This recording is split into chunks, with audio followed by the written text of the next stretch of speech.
Este es un podcast de Craft Courier, en el que Agustín Garetto y Milan Jedic analizamos semanalmente la política, la economía, la cultura, los temas internacionales y los hechos relevantes con una visión de conjunto, reflexiva, analizando tendencias, actores y teoría para entender mejor la realidad, priorizando la calidad de un análisis artesanal por sobre la velocidad y la cantidad. Hola, bienvenidos a todos al episodio número 33 de esta tercera temporada, en la cual hoy también tenemos un invitado especial, ya lo vamos a presentar. Primero, Agustín, ¿qué tal? ¿Cómo andás? Hola Milan, ¿todo bien? ¿Y vos? Bien, muy bien. Bueno, nuestro invitado, Alfredo Zamprón, Freddy, asesor financiero con enfoque en datos y economista y administrador de empresas de la UCA, hizo una maestría en economía de San Andrés y se dedica a las finanzas, como dijimos, sabe mucho de economía y lo invitamos para que nos oriente un poco a entender el caos que vivimos en las últimas 2 semanas, para arriba, para abajo, para arriba de la economía. Freddy, ¿cómo andas? Muy bien, muy bien. Muchas gracias por la invitación a ambos. La verdad es un gusto estar acá. Un gusto, también una sorpresa, porque cuando me escribiste la semana pasada estábamos en el medio de un escenario. Ahora se está Sí. dando el reversal. Así que es un poco un gran ejemplo de lo ciclotímico que puede ser la economía argentina.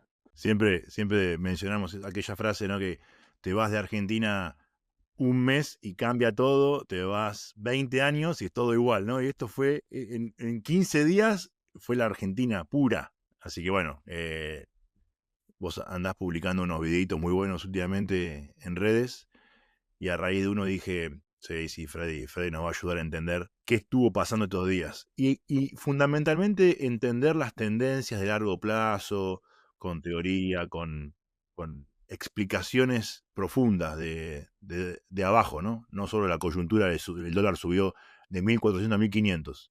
¿Qué significa eso? ¿Por qué? ¿De dónde viene? Exacto, exacto. Bien con la idea de entender un poco más el mecanismo, porque como vos bien decías, Milan, estas situaciones no son nuevas en la historia argentina y salvo que extraigamos lecciones de ellas, es probable que sigamos repitiéndolas en el futuro. Entonces, en la medida que podamos entender cuáles son los mecanismos causales que dan origen a estos vaivenes, nos podemos empezar a, por lo menos como privados, a adaptar y posicionar mejor eh, para protegernos y a nivel cívico, a nivel público, bueno, aprender cuáles son esos desequilibrios o esos incentivos políticos que ustedes conocen mejor que yo, que a veces llevan a generar estas situaciones un tanto desequilibrantes, ¿no? Eh, cuando yo recibí tu mensaje, estábamos en pleno momento de caos financiero, un parómetro interesante.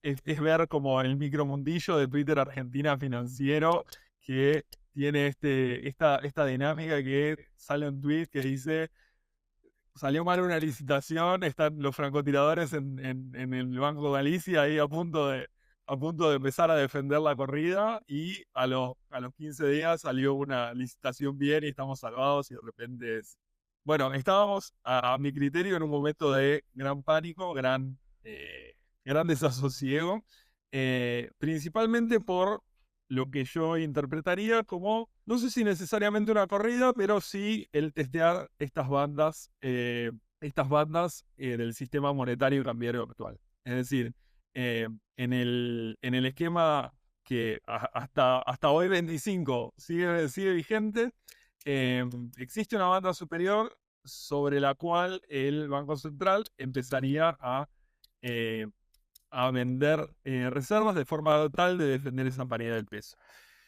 Y eso, bueno, no es algo ni que le ha sido nuevo a la Argentina, ni que es desconocido a nivel mercados emergentes. Eso es algo que se ha visto en un montón de situaciones. Incluso eh, el propio secretario del Tesoro, Scott Bessent, es la persona que estuvo sentado al lado de Soros cuando hicieron esa misma corrida contra el Banco de Inglaterra.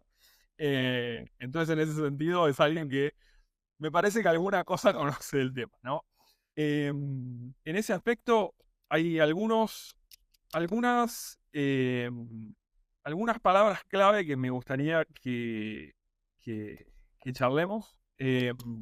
Porque dentro de todo, ustedes habrán visto que las estadísticas o la solidez que está mostrando la parte económica, como se le diría, mal dicho, el Excel de la gestión de Milei hasta ahora, tiene ciertas ganadas que otros gobiernos anteriores por ahí no tenían, haciendo mucho foco en la sostenibilidad fiscal, eh, haciendo mucho foco en la baja de inflación.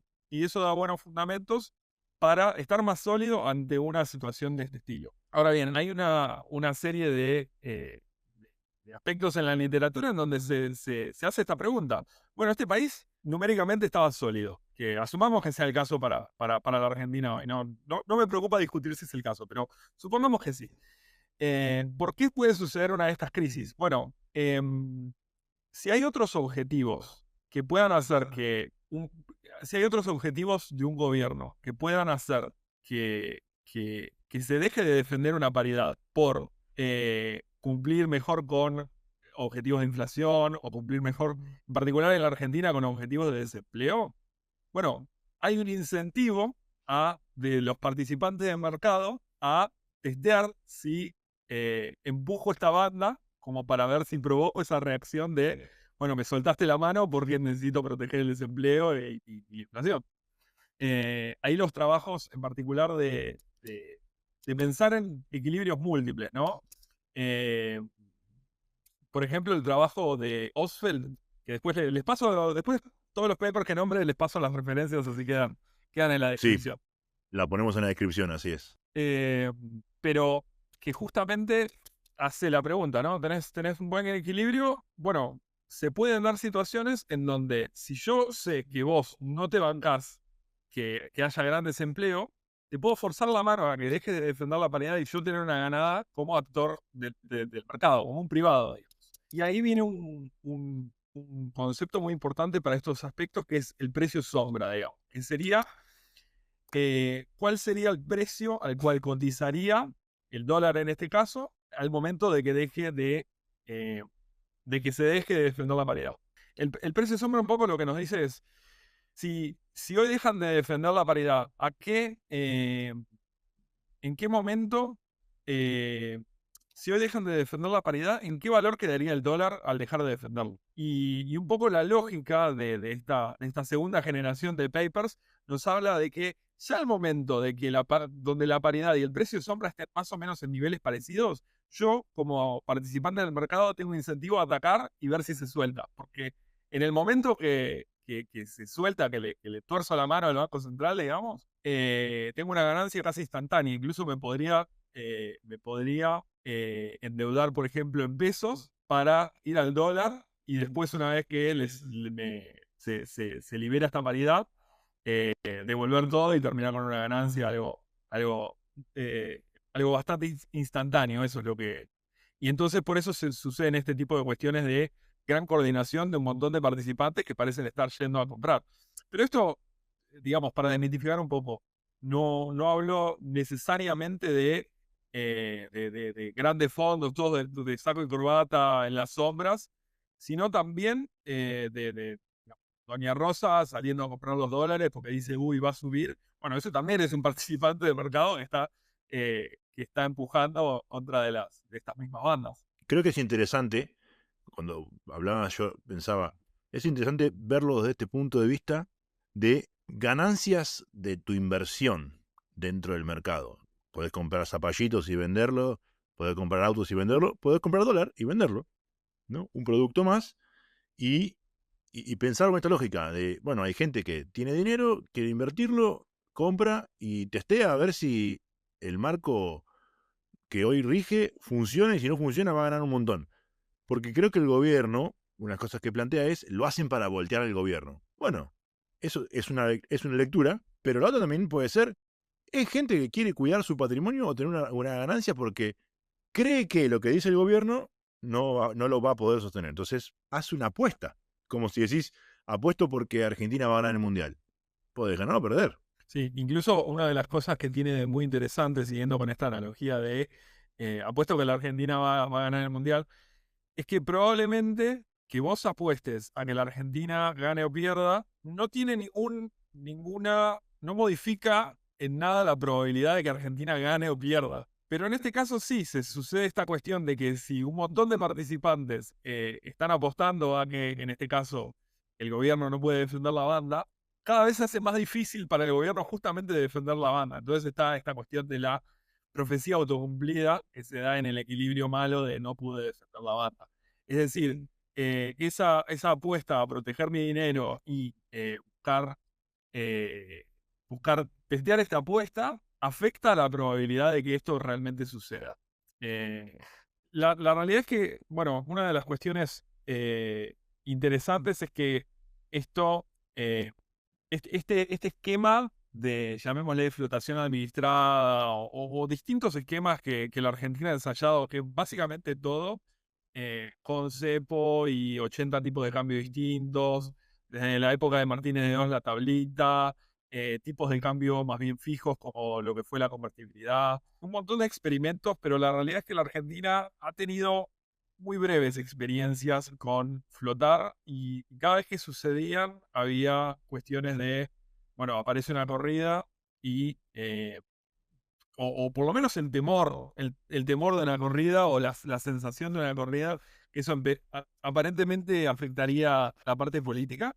Y ahí entonces aparece el concepto del miedo al flotar, ¿no? Que esta gran economista Carmen Reinhardt hablaba y tan bien describía los mercados emergentes, ¿no? Esta cuestión de, bueno, sí, decimos que flota, pero lo ayudamos a que esté más o menos contenido y entonces que no sea muy volátil. Y entonces si sube mucho, lo bajo, si baja mucho, lo subo.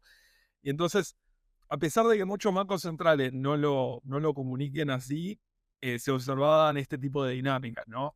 Y esto tenía mucho que ver con, bueno, cuestiones de baja credibilidad del Banco Central, preocupaciones de la inflación y preocupaciones en particular con respecto a participantes del mercado que tuvieran deuda en dólares. Entonces, por ejemplo, si una empresa que tiene, no sé, por ejemplo, una cantidad de personal gigantesca, tiene mucha deuda en dólares, de repente, si yo como Estado no hago nada para que el dólar no suba, se sube el dólar y como la empresa debe dólares, tiene una pérdida. Esa pérdida puede redundar en, por ejemplo, aumentos del desempleo y entonces empiezan a jugar otros objetivos de política, ¿no? Tengo dos consultas al respecto. Una es que, bueno, no, desarrollaste muy bien la situación en la cual vivió la Argentina hace poco, pero ya es historia también en Argentina, que la cuestión de la volatilidad, centrada en los participantes. Pero me gustaría centrarnos en el gobierno, porque el gobierno también tendría herramientas como para no darle motivos a estos participantes a justamente jugar a testear las bandas. Una de esas herramientas, por ejemplo, ¿no? En el caso de la administración de Toto Caputo, ¿podría haber sido acumular reservas? Sí, absolutamente. Es más, justo hoy salió un informe de los equipos de Empiria que hacía una relación entre el ratio entre reservas y PBI, o sea, básicamente cuánto de lo que genera en un año un país tiene ahorrado el Banco Central y el riesgo país de los países latinoamericanos, países emergentes. Y la realidad es que se observa que cuanto mayor es el ratio de reservas, cuanto más tengo guardado, menos me piden los otros participantes del mercado para prestarme plata. Es decir, che, si yo tengo guardado 100, con los cuales puedo salir a pagar. Si de repente vengo y necesito que me prestes 10, no te preocupa demasiado.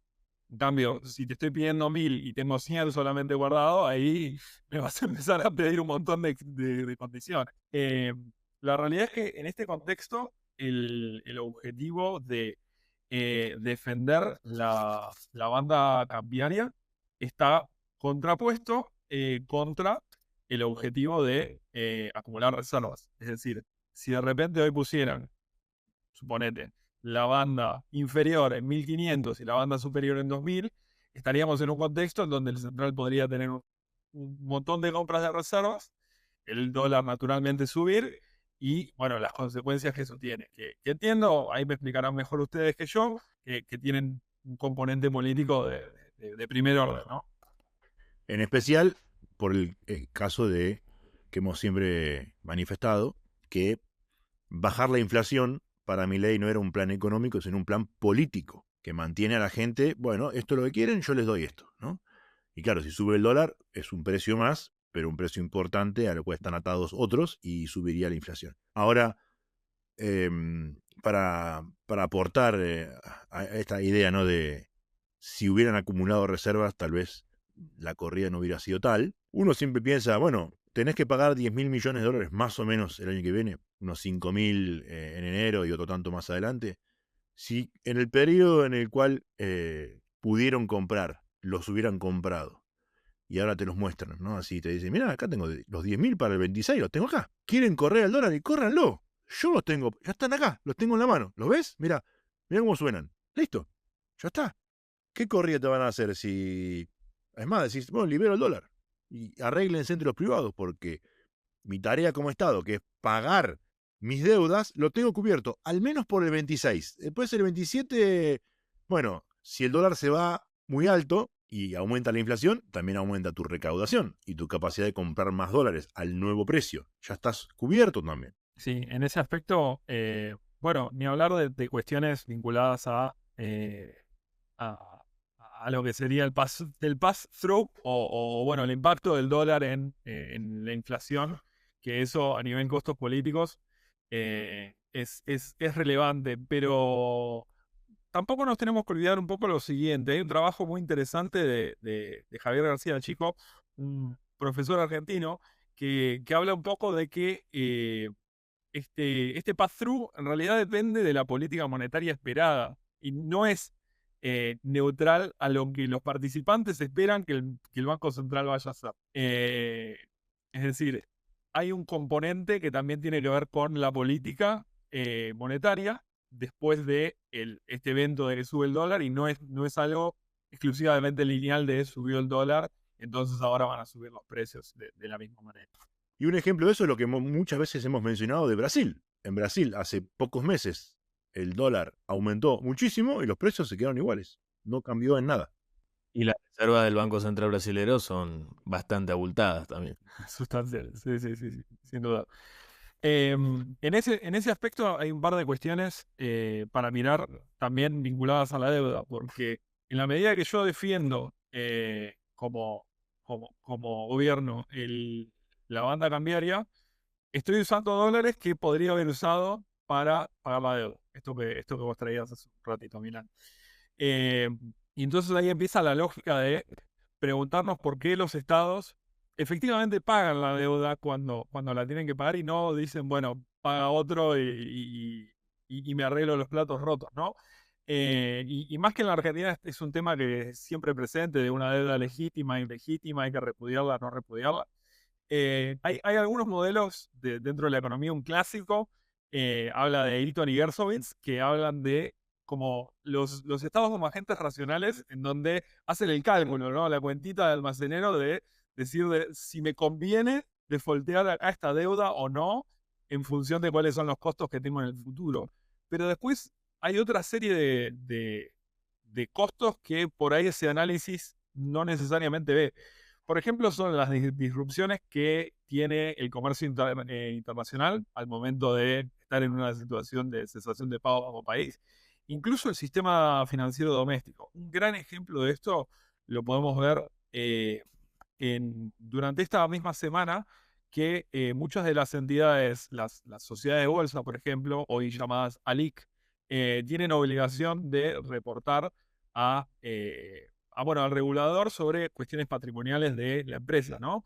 Y una conocida casa de bolsa de acá de la Argentina reportó de que después de las variaciones tan bruscas de los papeles, tanto deuda como acciones, tuvo pérdidas de más del 15% del patrimonio neto total, lo cual es impensado de acá. En un país normal es algo realmente sorprendente, ¿no? Creo que justamente esto iba a la segunda pregunta que quería hacer. Porque mencionamos de que hay actores de que básicamente toman ganancias producto de un riesgo, de una apuesta respecto a la tarea del gobierno o a las herramientas o a los objetivos que tenía un gobierno. Pero hay otras formas también de ganar dinero, ¿no? quizás un poco más productivas, si se quiere, ¿no? Puede ser que Argentina sea un escenario donde justamente la única manera de ganar dinero sea esta y que nos volvimos en una especie de timba porque hay otros desarrollos que son imposibles por cuestiones, mejor dicho, como seguridad jurídica, reformas necesarias que no se hacen, una política que no tracciona. Hay un concepto vinculado a los mercados financieros que son los juegos de suma cero, que es todo lo que yo pierdo, vos lo ganás y viceversa. No hay creación de valor. Eh, digamos, podría pasar, por ejemplo, en un juego de póker, ¿no? Toda la plata que gano yo es porque alguno otro de la mesa la perdió. Y por ahí en el corto plazo ese tipo de dinámicas sí se pueden dar en mercados financieros, pero hay una serie de valores relativos a tener mercados tanto financieros como bancarios y en particular mercados de valores profundos que no hace falta irse a Suiza, no hace falta irse a Estados Unidos para ver los beneficios que redundan. Es decir, por ejemplo, buena parte de los créditos hipotecarios que se dan en la región tienen que ver con hipotecas que genera y origina un banco, pero después ese banco realmente no tiene ganas de tener guardada una hipoteca durante por ahí 20 años, 30 años. Y entonces el perfil de comprador que requiere ese tipo de hipoteca es por ahí un fondo de pensión, un fondo al cual yo le pago todos los meses de forma tal de en 20 o en 30 años poder jubilarme. Y entonces ahí está ese calce de tanto el activo como el pasivo. Es decir, lo que ese fondo de pensión me va a deber a mí en 30 años y lo que puede comprar hoy que le garantiza un pago en 30 años con el cual me va a pagar a mí. Y entonces, en ese sentido, el desarrollo del mercado de capitales no es un juego exclusivamente de suma cero, sino que permite eh, proveer de capital a los operadores de actividades recontraproductivas, y sino que justamente lo que le permite también es tener liquidez, en el sentido de que si yo soy una empresa y tengo papeles que operan públicamente, sean propios o ajenos, y por ejemplo necesito darle una garantía a un banco, a alguna sociedad, le puedo ofrecer eso, lo dejo depositado y con eso me hago de capital de trabajo, me hago de capital para comprar maquinaria, etcétera. Me parece es un mundo fascinante en la medida de que lo podamos ir viendo en cuanto a la relación que tiene el tamaño del mercado de valores del país con su PBI, por ejemplo. Y la Argentina en ese sentido es algo muy pequeño. El mercado de valores argentino entero está más o menos en 40.000 millones de dólares. Montos que sí, no son. El crédito del FMI. No son montos relevantes. A ver, más cuando uno puede pensar en empresas solas que multiplican un montón de veces ese valor. Por ejemplo, pensando en cualquiera de las 7 magníficas, ¿no? En Google, Facebook, Amazon, etcétera. Son empresas que están cerca del trillón de dólares. Una sola empresa. eh, con la cantidad de eh, empleo, negocios y bueno, maneras de crecer. Incluso pensemos, por ejemplo, que varios de los unicornios argentinos que se gestaron durante los últimos 20 años no cotizan localmente. Si pensamos, por ejemplo, en Globant, Mercado Libre, Despegar, ninguno de los tres tiene cotización local. Solamente cotizan como CDR, es decir, un papel que cotiza originalmente en la bolsa de Nueva York, pero que le hacen un papel espejo acá para que tenga alguna cotización local. Interesante. El link que yo hago con el tema del préstamo a Mauricio Macri del FMI, ¿no? De los 40.000 millones de dólares, es porque uno siempre se pregunta, esto con Agustín lo hemos hablado muchas veces, bueno, ¿y para qué se usa la deuda que se toma?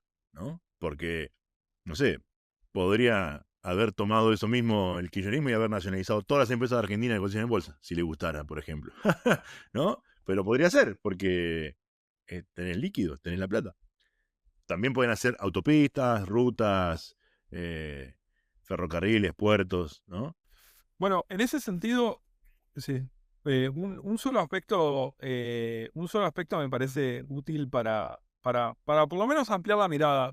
Porque lo que estoy viendo actualmente es que se reducen algunos temas a un solo número. Hoy salió un informe sobre la pobreza que decía, no sé, un número, no importa qué número específico, pero reducía el tema de la pobreza a un solo número. Y sin caer en el tan mentado, es más complejo, a veces es peligroso. Sí, sí. No, a lo Kicillof, que cuando le hacen una pregunta es muy complejo para Claro, sí, explicar. sí. Claro, no es la intención agarrar y decir, no, bueno, no se puede saber, como si fuera algo incognoscible, digamos, algo que está más allá de lo perceptible por la humanidad. Ya lo vas Eh, a, Bullrich diría, ya lo vas a entender. ya lo vas a entender. No, pero por ejemplo, reducir un tema, yo tengo, bueno, un muy querido profesor mío fue Walter Sosa, que hablaba mucho de temas de cómo medir, por ejemplo, en este caso, la pobreza de forma multidimensional, no tomando un montón de intersecciones de criterios, como para realmente entender qué era lo que significaba este número de pobreza. Porque si yo digo, esta persona pesa 100 kilos y no digo nada más, puede ser una persona que está en una situación crítica de malestar, o puede ser una persona como Milan que mide 2 metros y levanta 200 kilos de banco plano. Y si nos quedamos con solo ese número, no tenemos una manera de distinguir en qué situación estamos, ¿no es cierto? Entonces, cuando hablamos de deuda, por ejemplo, eh, tenemos que pensar, estamos hablando de deuda que es a corto plazo o a largo plazo. Tenemos posibilidad o flexibilidad de ir estirando o se lo llama roleando la deuda, pero explícitamente se refiere a, bueno, pido más deuda para pagar la vieja y, digamos, no necesitar devolver el capital hoy. Eh, ¿Cuál es la tasa de interés que estamos pagando? ¿Es lo mismo la tasa de interés de por ahí el 4% que nos pide el FMI con una tasa de, si tuviéramos que hoy salir a emitir bonos, por ahí un 15%? Es deuda que se paga en pesos o en dólares. Por ejemplo, con este tema de el BOP Real, que es un título que emite ahora el Banco Central. Bueno, un poco para solucionar esta situación donde todos esos importadores tenían una deuda en dólares. Y son papeles que el central después puede salir a rescatar con pesos, digamos, directamente. Entonces, en ese sentido, eso permite mucha más flexibilidad a la hora de decir, bueno, no tengo que salir a comprar dólares a cualquier precio, imprima el precio del oficial, que bueno, tendrá sus bemoles, pero por lo menos le ofrece más flexibilidad. Incluso esta posibilidad de incorporar esos títulos como pago de impuestos es una flexibilidad adicional que el Estado se permite, digamos, ¿no? Eh, entonces, en ese sentido, me parece que al hablar de deuda tenemos que encontrar ese punto en el cual, bueno, somos equilibrados, más allá de este número sí, este número no, de mirar como un todo la cuestión. Y eso incluyendo, bueno, las cuestiones políticas que vengan asociadas, ¿no? Eso se conoce como la sostenibilidad intertemporal de la deuda, ¿no? ¿Qué capacidad tenés vos de pagar tu deuda en el tiempo? Te va a ser más fácil, más difícil, como decís vos, tenés capacidad de rolearla o no, qué tipo de tasa, incluso qué capacidad de señoriaje tenés, cuánto podés emitir sin generar inflación. Estados Unidos emitió una tonelada de dinero durante la pandemia y tuvo que 8 o 10% de inflación anual, nada. Y realmente imprimió muchísimo, muchísimo. Argentina imprimía esa misma cantidad y la inflación iba a ser del 1000 por día. En ese aspecto, bueno, incluso con estas cuestiones que estamos viendo a nivel internacional, de Trump, por ejemplo, haciendo presión contra eh, la Reserva Federal, que bueno, que oficia un poco de Banco Central de los Estados Unidos, lo que tenemos es una situación, no les diría sin precedentes, pero sí una situación que es un tanto atípica, ¿no? En un país que es tan propio de la separación de poderes, o por lo menos más de la separación de poderes que hemos sido acá localmente, tener este tipo de injerencias del Ejecutivo en una entidad independiente, bueno, lleva a reevaluar ciertas cosas. Y en ese sentido, bueno, se puede ver el desempeño durante el último año del oro y otro tipo de activos como el Bitcoin, que aparenta ser un refugio de quienes escapan de activos denominados en dólares. Habías dicho, Freddy, hace un buen rato sobre el tamaño del mercado de valores, ¿no? Que estaban rondando los 40.000 millones de dólares, es decir, que es mucho más chico e insignificante para los números que se manejan en otras latitudes. ¿Cómo crees, obviamente que a largo plazo, ¿no? Pero cómo crees que esto se pueda revertir en Argentina? Si hay cuestiones estructurales de fondo que son muy complejas, o hay más un componente voluntarista, es decir, hay una voluntad de ciertos actores, puede ser el gobierno o puede ser toda la comunidad política, como para que esto cambie. Es decir, ¿podemos imaginarnos en esas famosas inversiones que van a caer en el segundo semestre o realmente se necesitan cambios estructurales de fondo? En ese sentido, hay un trabajo del Nobel, Robert Lucas, que se pregunta por qué es que los flujos de capitales parecen ir desde los países menos desarrollados hacia los más desarrollados. Porque uno pensaría que es al revés, ¿no? Si yo estoy en una situación de lejano oeste o lejano sur, en este caso, eh, uno pensaría que con un poquito de capital, con media maquinaria, con más o menos ordenar 2 o 3 factores de producción, ya podría tener una buena posición con respecto al resto del mercado. Pero justamente lo que termina pasando es que algunos de los factores que prevalecen son el riesgo político, el riesgo legal, cuestiones vinculadas a la expropiación. O sea, no necesitamos ir muy lejos en la historia argentina como para ver un default en moneda extranjera. Un default en moneda local, también eso hace menos de 2 gobiernos sucedió. Expropiación de activos previsionales, eso fue en el 2008.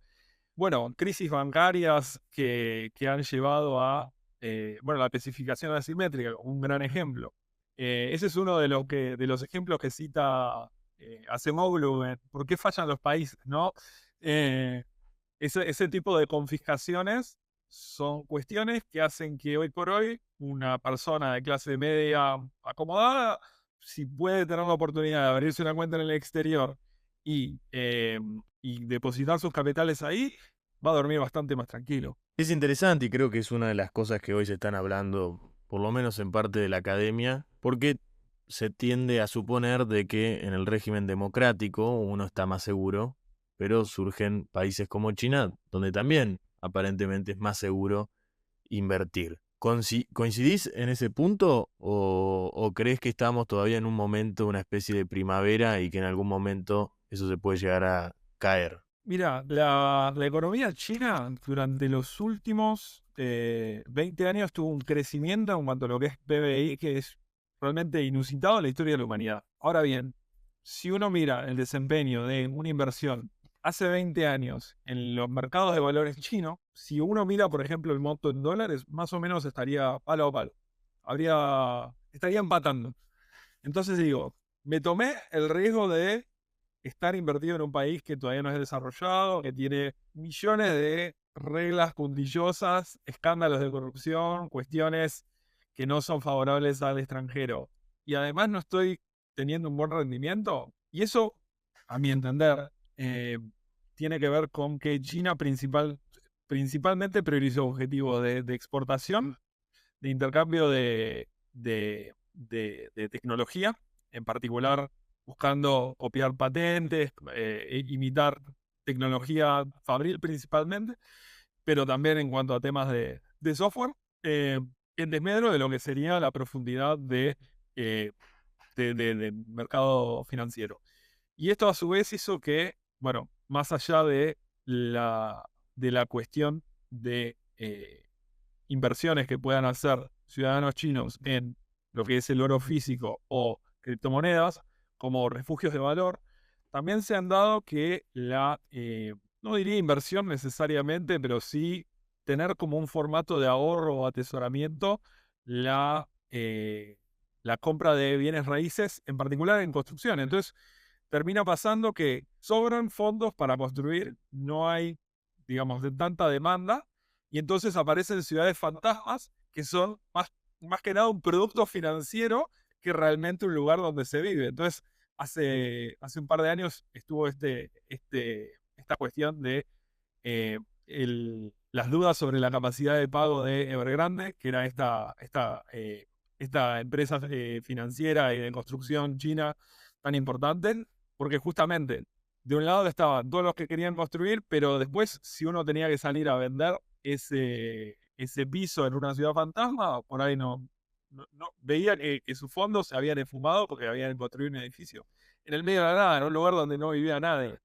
Eh, Así que en ese sentido, yo lo vería.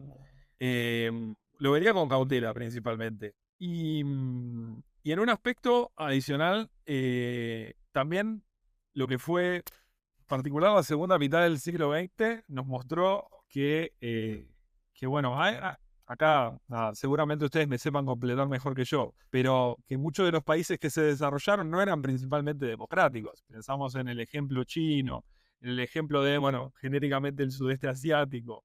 eh, Singapur, un gran ejemplo de la cuestión. eh, Brasil, un caso también cercano. Brasil, un caso también cercano, que han tenido, bueno, relaciones ambiguas, llamémosle, con la democracia, pero que han tenido un progreso material y económico que ha sido en algunos casos llamativo, ¿no? Eh, Así que no sé si necesariamente dirían que con los regímenes democráticos es condición necesaria, pero bueno, hay un vínculo interesante como para explorar. No sé si ustedes me saben complementar un poquito más desde la parte de teoría política. Bueno, nosotros siempre citamos a Acemoglu y Robinson con el tema de las instituciones como un elemento central para generar desarrollo, por la confianza que genera invertir en un lugar en el cual sabes que tu patrimonio, bueno, puede aumentar o disminuir, porque en la bolsa pasa eso, y con el Bitcoin también, pero que, bueno, puede tener caídas y en algún momento va a subir, ¿no? Las tendencias de largo plazo son que en general las bolsas de los países más estables crecen en tamaño, ¿no? Eh, con lo cual, claramente, las instituciones ayudan a que haya un clima de inversión para que la gente ponga su ahorro a producir algo. De hecho, en Estados Unidos, gran parte de la población invierte en la bolsa. Por lo menos una parte más importante que otros países, ¿no? Y no son ningunos sofisticados. Simplemente invierten como tengo ahorro y, bueno, lo pongo ahí para que me dé un poquito más el día de mañana. Sí, como complemento en particular para la parte previsional, eh, eso me parece un punto sobre el cual no puedo dejar de hacer énfasis. Es muy común esto que vos decís, que en países desarrollados, más allá de que exista o no exista un sistema de jubilación pública, siempre existe este complemento de, bueno, manguito que ahorro o manguito que puedo invertir. Eh, y la realidad es que por esto que hablamos en la Argentina no es fácil pensar un futuro por ahí 15, 20 años, pero entonces el pensar, por ejemplo, en hacer inversiones, sea localmente como en el exterior, pero pensando que por ahí con montos que son realizables para personas clase media, uno puede obtener un complemento a la parte jubilatoria que es muy llamativo. Es decir, por cada $100.000 que una persona pueda tener en una cuenta rindiendo al 5%, que dicho sea de paso, no es algo que sea inmediato, pero tampoco es inaccesible para una persona que tiene un plazo de ahorro de por ahí 10, 15, 20 años. Eh, Se puede generar un complemento de la jubilación de $400, $500, que casi duplica el haber que en muchos casos se ha dado en la Argentina. Eh, entonces, no solo desde la parte pública, sino además teniendo ese complemento que uno se puede forjar por uno mismo, ¿cierto? Sí, y que lo interesante es que uno diría, bueno, pero entonces me compro un departamento o una casa de $100.000 y me va a dar $400 de alquiler. Sí, pero para comprar la casa tenés que tener los 100.000 juntos, uno arriba del otro. En cambio, invertir 100.000 en activos financieros y demás, podés arrancar con 1.000, 1.500, 2.000, y así en un momento llegás a tener los los 100.000. Sí, aparte de los bonos del Tesoro de Estados Unidos, nunca se les rompe el calefón. Entonces no tenés que salir a las 3 de la mañana a conseguir un plomero. Eso es un punto en particular. Pero adicionalmente también no son cosas que están contrapuestas. Son cosas que son absolutamente complementarias. Y en ese aspecto hay muchísimas cuestiones para priorizar. Una es el sentimentalismo que podamos tener al ver los ladrillos, decir esto es propio. Eso es una cuestión que a veces es difícil de medir en números y no voy a intentar hacerlo. Pero adicionalmente uno de los puntos principales es la liquidez. Es decir, en el caso de que yo surge una eventualidad, supongamos médica o una oportunidad, yo necesito disponer de mi capital. Bueno, si tengo un departamento, tengo que salir a una inmobiliaria, buscar un escribano que me cobre el porcentaje que quiera. Y por ahí de acá venderlo a muchos meses.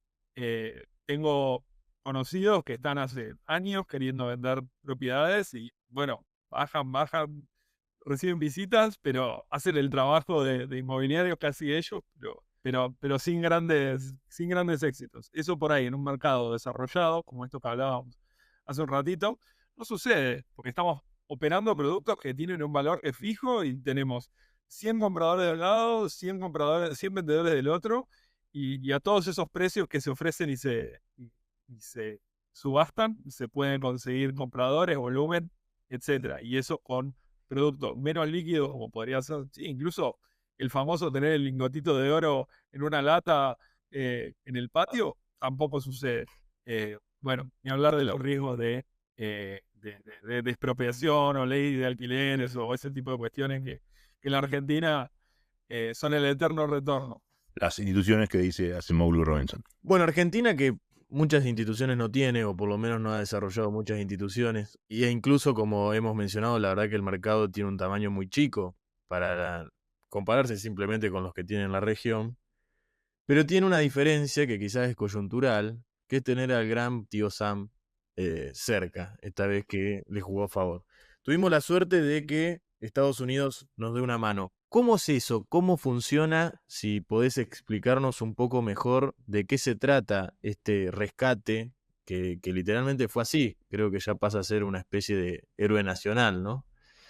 En ese aspecto, lo llamativo de este rescate, si lo podemos llamar de esta manera, fueron que hasta ahora han sido expresiones de sustento. Expresiones en el sentido de que viene una mano grande y te pone la mano en el hombro y te dice, te cuido la espalda. Pero no hizo nada todavía para cuidarle la espalda.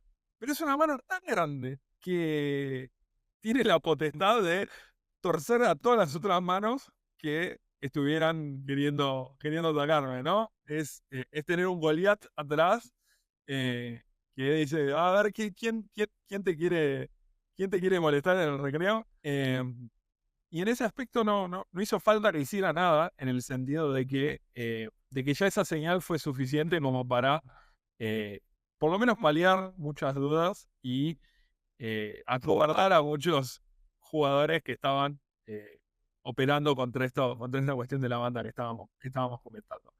En cuanto a temas, sí. Pongo un ejemplo bien gráfico de eso. El lunes a las 9:45 tuiteó el secretario del Tesoro, 15 minutos, 10 minutos antes de que abra el mercado, y todos estábamos esperando, bueno, ¿a cuánto abre el dólar? ¿A cuánto se va a ir el lunes? Si el viernes había sido un viernes negro. 15 minutos antes de que abra el mercado, aparece el tuit ese, listo, abrió el mercado, una paz total. Bajó el dólar, todo. 15 minutos antes, si lo hubiera hecho capaz que 15 minutos después, capaz que el dólar ya arrancaba arriba y fue muy coordinado eso también hay que reconocerlo al gobierno, ¿no? Acá cuando hace las cosas mal lo decimos y cuando hace las cosas bien también. Y bueno, fue atinado justo, llegó el tuit al momento que tenía que llegar. En ese aspecto, una de las cuestiones que se viene hablando es esta cuestión de que nuevas operaciones de deuda pasen por el Congreso o no pasen. Ahí ustedes me podrán completar muy bien, pero uno de los aspectos que sí no requiere ningún tipo de aprobación son operaciones que tengan que ver con deuda que ya cotiza en el mercado. Entonces, todo lo que serían bonos que un participante, sea el tío Sam o sea cualquier otro, pueda comprar, eso no requiere aprobación de nadie, porque es algo que ya opera, se compra y se vende libremente todos los días. Sería el ingreso de un participante nuevo con un tamaño gigantesco en relación a la cantidad de deuda que hay, pero que podría estabilizar tranquilamente esas variaciones. Y solamente la existencia y la voluntad de estabilizar ya tiene un efecto estabilizador. He escuchado que algunos mencionan algo así como el plan Marshall virtual. Digo que te apoyo y ya el mercado se convence de que te voy a apoyar y entonces ya no hace falta apoyarte. Bueno, vivimos en la era virtual, así que está bien. Sí, increíble el poder de un tuit, porque realmente la foto es presidente Milei y presidente Trump dándose la mano con un tuit de fondo. O sea, nunca un tuit tuvo tanto poder. Es increíble. Ya para finalizar, ¿cómo ves el panorama de la deuda que tiene Argentina, las cuestiones de los pagos futuros que se vienen, es decir, los vencimientos? ¿Qué capacidad tenemos? Como bien dijiste, hasta ahora fue una expresión lo de Estados Unidos, por lo tanto no sabemos hasta qué punto va a contar, pero también está en el medio lo que fue hoy, por ejemplo, la compra del Tesoro, que empezó a operar y a un número bastante interesante de compra. Medio como que se está reordenando todo. Hoy decimos que se está reordenando porque nos comparamos a la semana pasada. Probablemente la semana que viene sea totalmente distinta. Veremos. Pero por lo menos hoy, Bueno, ¿cómo ves esa situación? es Argentina. Hoy, ¿cómo veo esa situación? Me parece que uno de los puntos los hemos tocado, pero me parece que está buenísimo insistir.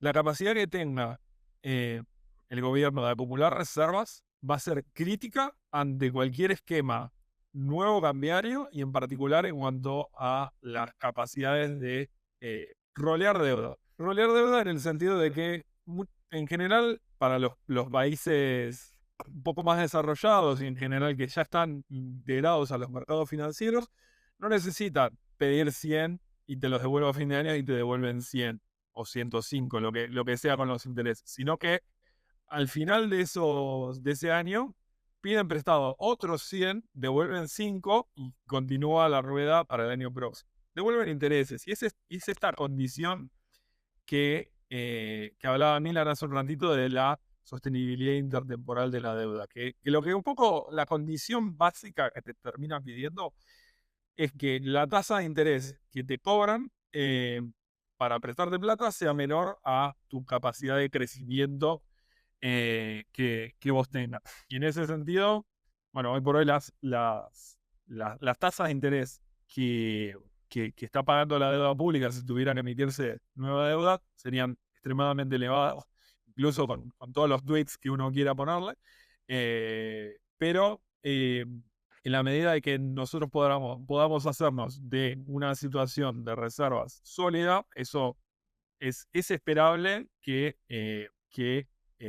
baje, porque justamente uno puede rolear o puede pedir más deuda en las mejores condiciones justamente cuando no necesita hacerlo. Es decir, a mí me encantaría prestarle mi plata a alguien que yo sé que le sobra como para devolvérmela. Y en ese sentido, son esas cuestiones que, vidita por vidita, el Banco Central tiene que ir construyendo. Claro. Y no prestarle al fisura de la esquina que no sabes qué va a hacer con la plata. Exacto, exacto. Y si le presto al fisura de la esquina, termina pasando que la cuota que yo le tengo que pedir para que sea económicamente redituable tiene que ser altísima. Y entonces termina pasando eso. Las tasas de interés que nos cobran cuando nos comportamos como fisuras responden a ese comportamiento de fisura.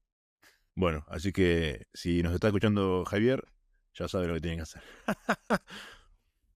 Bueno, creo que hemos recorrido muy bien los últimos años y días a la vez de Argentina para entender qué está pasando, ¿no? Estos días salimos un poco de la política tradicional que nos atrapa y nos encanta analizar, y también la economía, para pasar a una parte de la economía, pero más las finanzas, como vimos hoy. Gracias Freddy, la verdad que ha sido un episodio muy interesante para aprender, para prestar atención. Creo que a los oyentes les va a haber encantado y esperamos también que dejen sus comentarios. Muchas gracias por recibirme, queridos. Ha sido un gustazo. Muchas gracias, Freddy. Bueno, nosotros, Milan, nos vemos la semana que viene. Así es, la semana que viene. Chao, un abrazo.